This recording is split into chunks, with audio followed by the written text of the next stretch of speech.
on the polluter pays legal principle. So it ensures that big oil companies are held financially responsible for the rising costs of the climate catastrophe, specifically for funding climate damage repair and resilient projects. So what it does is it would raise $3 billion a year for 25 years. That's 25 times 3. And it would be an assessment against the worst polluters. Those are the polluters who have caused,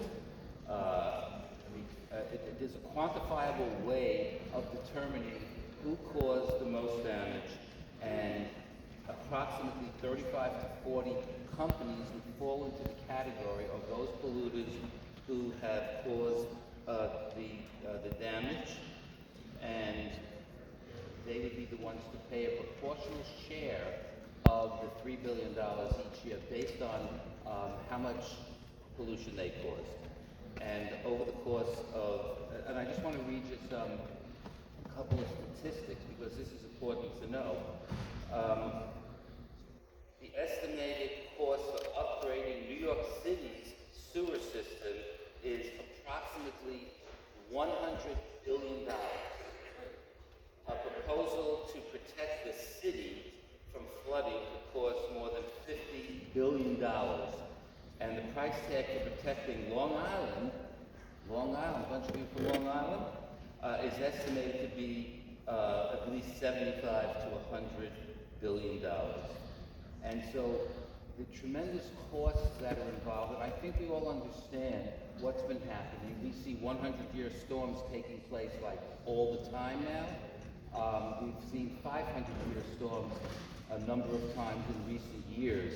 I know in my own district, and I didn't just affect my district, but when we had, I think it was Hurricane Ida just a couple of years ago, the major Beacon Expressway, which is the New York State Thruway just when it comes south of Yonkers into the Bronx, was flooded like up to here. It never, ever happened before, ever.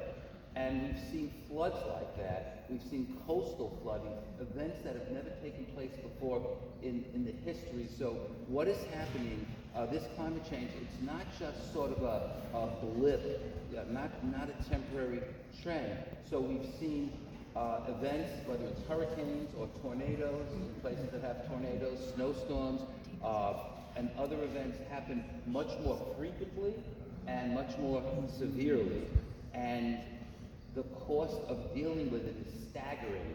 And by the way, that Hurricane Ida, people died in Queens because their basement apartments were flooded. So we've had one event like that after another. I think in one of my colleagues' districts 2 years ago, who represents, I guess, part of the Hudson Valley, they had incredible flooding there causing terrible, terrible damage and injury as well. So what this attempts to do is raise some of the money that's necessary to do the things that we have to do from the very people who caused the damage, or the very entities, I should say, who caused the damage in the first place, which are the fossil fuel companies, oil companies, and make them pay a little bit of the cost of fixing the problem that they themselves were responsible for.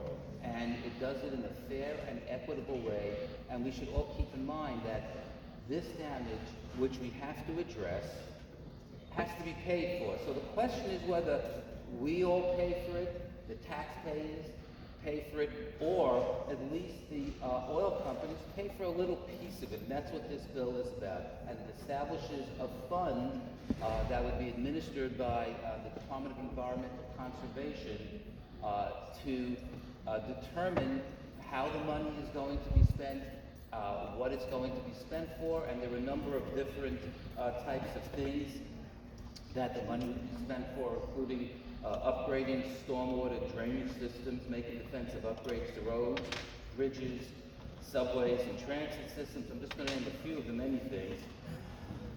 Preparing for and recovering from hurricanes and other extreme weather events, undertaking preventive health care programs and providing medical care to treat illness or injury caused by the effects of climate change, relocating, elevating, or retrofitting sewage treatment treatment plants, vulnerable to flooding, and in my own district, we have the Metro North Hudson Line Railroad.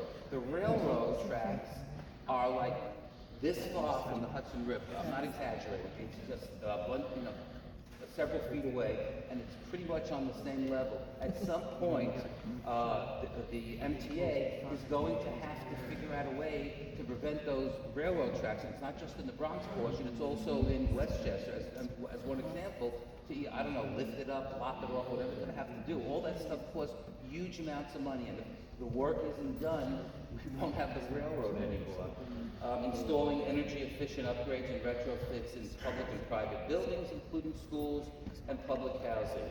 Upgrading parts of the electrical grid to increase stability and resilience, including supporting the creation of self-sufficient clean energy microgrids, and a bunch of other things. And it also mandates that at least 35% of the funds that come in for this will be focused on communities of high needs, poorer communities economically, communities that have been typically adversely impacted in a disproportionate way due to climate change.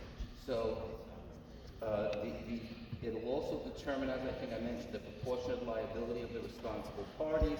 So if there's a company that, let's say it's determined that they're 5% liable or responsible for the pollution that was caused. 5% of $3 billion is, I guess, $15 million, which of course is a drop in the bucket to these companies, because I'm sure you know that many of the oil companies have had record staggering profits in the past few years, and at the very top of the list is Saudi Aramco, but also ExxonMobil, Shell, BP, Chevron, and a whole host of other companies.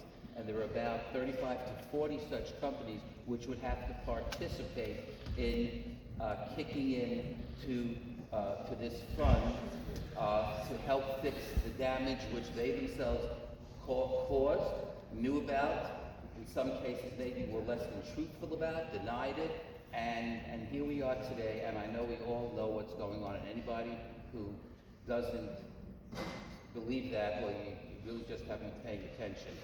So we're really in a big problem now, and this is one way to help address the situation without socking it to the taxpayers.